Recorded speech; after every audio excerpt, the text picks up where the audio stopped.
Vstup do šengenského priestoru pre Slovenskú republiku znamená veľa pozitívneho, a to hlavne v tom, že občania Slovenskej republiky majú voľný pohyb cez hranice členských štátov šengenského priestoru bez kontrol na hraniciach, na vnútorných hraniciach. 18. až 22. júna 2007 bolo vykonané šengenské hodnotenie v Slovenskej republike, kde prakticky pred týmto šengenským hodnotením boli vynaložené veľké finančné prostriedky a na nákup materiálu a personálne obsadenie policajtov. Hodnotenie od toho 18. 22. júna vlastne dalo Slovenskej republike zelenú pri vstupe do šengenského priestoru, ktoré vlastne tá pomyslená čiara bola zrušená 21.12.2007, kedy Slovenská republika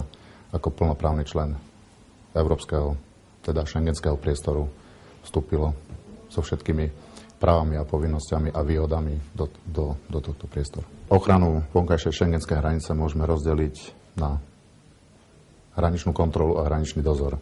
Hraničná kontrola je to vlastne kontrola občanov, respektíve cestujúci, ktorí vstupujú na územie Slovenskej republiky, čiže do šengenského priestoru na hraničných priechodoch, a hraničný dozor, ktorý vlastne je pojem alebo termín pri ochrane zelenej hranice. Hraničné priechody boli vybavené najmodernejšou technikou, ktorá je potrebná pri zisťovaní falošných pozmenených cestovných dokladov. Je maximálne vyškolený personál, ktorý vlastne vykonáva túto hraničnú kontrolu, aby vlastne kontrolovali všetky podmienky vstupu osôb tretích krajín do šengenského priestoru. Pri zistení pozmeneného cestovného dokladu sa vyhotoví odborné vyjadrenie, ktoré vlastne sa zasiela na oddelenie analýzy cestovných dokladov v Sobranciach.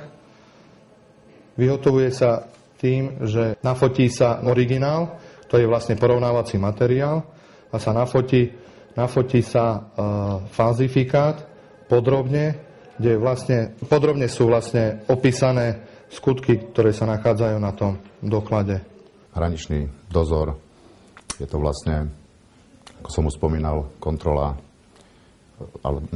zelenej hranice, kde úsek tejto hranice, ktorú vlastne my strážime, je cirka 98 km a rozdeľuje sa na hornatý úsek a na rovinatý úsek v pomere 1/3 nížinatého rovinatého terénu a 2/3 hornatého až, dá sa povedať, ťažko dostupného terénu. Pri ochrane nížinatého terénu využívame tzv. Kamerový reťazec, ktorý vlastne nám detekuje pohyb na štátnej hranici a následne vysiela nám signály do centra riaditeľstva, to je na operačné stredisko, a na základe toho vlastne sa vysielajú hliadky na jednotlivé miesto narušenia štátnej hranice. Ochrana hornatého terénu je zabezpečená. Volá sa to STAFO, čiže systém technickej a fyzickej ochrany. Je to vlastne kombinácia živej fyzickej sily, čiže policajtov, a prenosných detekčných zariadení, termokamier, infraprístrojov, terénnych vozidiel, motoriek, štvorkoliek a podobne. Hraničná kontrola v prvej línii znamená profilácia osôb, kontrola cestovných dokladov a všetkých náležitostí pre vstup. Po prvej líniovej kontrole, keď má pochybnosti o cestovnom doklade, odovzdáva cestovný doklad na druholíniovú kontrolu, kde policajt špecializovaný na tento úkon a vykonáva druholíniovú kontrolu. Policajt druholíniovú kontrolu vykonáva v špecializovanej miestnosti. Nachádzame sa na hraničnom prechode Vyšné Nemecké, pracovisko Náklad na príchod, kde mimo hraničnej kontroly sa vykonáva kontrola systémom RALEN. Systém RALEN slúži na detekciu ukrytých osôb, skrytých v kamiónoch alebo medzi tovarom alebo v rôznych konštrukčných dutinách. Systém RALEN je slovenský patent a od vstupu do Schengenu je u nás na hraničnom priechode Vyšné nemecké. Zo štatistických údajov by som mohol spomenúť snad len to, že nelegálna migrácia nám každým rokom výrazne klesá.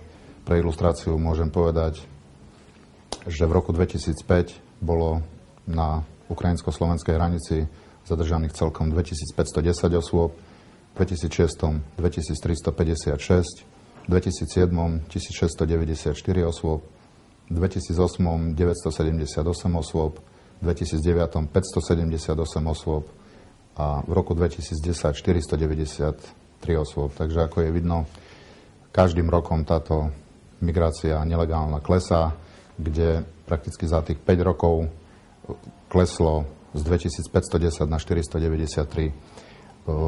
Nie je to o tom, že policajti robia menej alebo že menej chytajú, ale jednoducho ten tlak na tú štátnu hranicu medzi Slovenskom a Ukrajinou už nie je taký enormný, ako bol v roku 2005, kedy vlastne ten stav tých policajtov sa možno strojnásobil oproti roku 2005 a samozrejme aj to technické zabezpečenie, ktorým bolo riaditeľstvo vybavené ešte pred šengenským hodnotením, sa nedá porovnať s technikou, ktorá bola používaná v roku 2005. Budúcnosť zabezpečenia slovensko-ukrajinskej štátnej hranice vidím hlavne v tom, že v roku 2009 a 2010 sa vybudoval pilotný projekt tzv. Virtuálneho plotu na ukrajinsko-slovenskej hranici v hornatom teréne.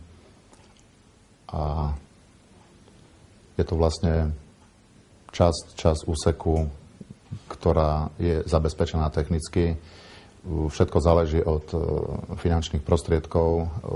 Sú to veľmi nákladné záležitosti pri technickom zabezpečení hornatého úseku štátnej hranice s Ukrajinou, ale hovorím, pokiaľ by sa našli finančné prostriedky a by sa podarilo zabezpečiť aspoň niektoré úseky